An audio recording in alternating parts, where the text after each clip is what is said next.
Fear grounded in misunderstanding of lithium-ion batteries lead to an unexpected restriction. Late last year, the National Council of Corvette Clubs, NCCC, quietly banned all vehicles with lithium-ion batteries from competing in any of its events, with no exception made for hybrids like the new 2024 Chevrolet Corvette E-Ray.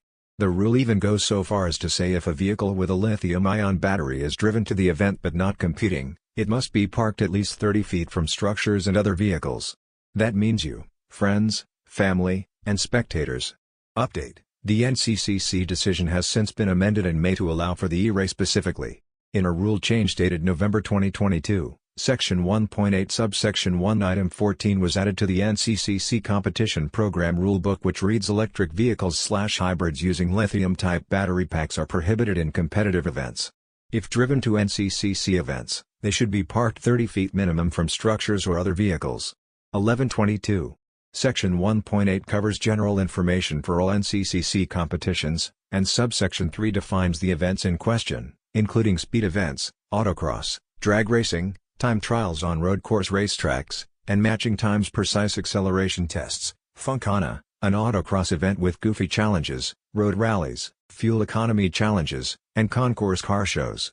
That means the E-Ray wasn't just banned from track days, it would have been banned from events driven on public roads and parking lot car shows if said events are sanctioned by the NCCC. Update: May 1st. The NCCC has reversed course and published an updated rule to the book that now allows some hybrid vehicles, like the Corvette E-Ray, to now compete. From Corvette blogger, Deb Murphy, president of the NCCC, sent out an update late Friday evening with the following statement: National Council of Corvette Clubs has adjusted Section January 8, 2014 of our event rules to allow for the inclusion of hybrid vehicles in NCCC events. The rule was originally intended to only apply to fully electric vehicles. The Chevrolet Corvette E-Ray will be allowed to compete.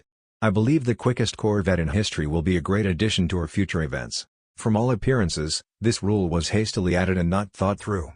No reason for the ban is given, nor is any further instruction about what to do if too many EVs and hybrids show up in the parking lot and can't all be parked 30 feet from any other object. There are also no specifics about battery size or capacity, so a literal reading of this rule could disqualify any track car running a lightweight lithium-ion 12-volt battery, a common modification.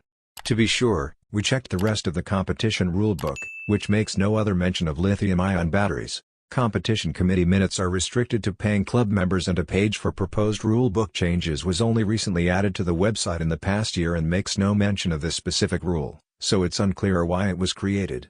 A search turned up no evidence of any accident involving an EV or hybrid at an NCCC-sanctioned event that might have motivated this rule change.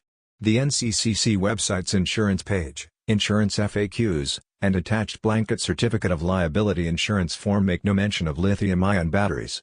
It's also not a C8 thing, even if some Corvette purists are still mad about the engine moving to the middle of the car. The NCCC has specific guidelines in its rulebook for judging C8s in concours events. Update: an NCCC member reached out to Motor Trend saying members were informed about an incident where a local fire department responded to a battery fire at an event but refused to put it out and let it burn, causing the event to be cancelled. The presumption is that the NCCC would like to avoid future scenarios with cancelled events. Next time, do the research. The NCCC isn't the only organization out there that has questions about the different challenges vehicles with lithium-ion batteries pose in emergency situations, but it's the one making unsubstantiated blanket bans. At least one racetrack, Summit Point in West Virginia, has imposed a temporary ban on vehicles with lithium-ion batteries participating in on-track activities. No parking lot distance rules, though, until it can proper train and equip its emergency services personnel for fighting lithium-ion fires. That's a prudent, fact-based decision that embraces solutions that will accommodate these vehicles in the future rather than just banning them outright. As for the Corvette crew, it would seem to alienate some members with both modified vehicles and those new owners of Corvette E-Ray hybrids for the foreseeable future.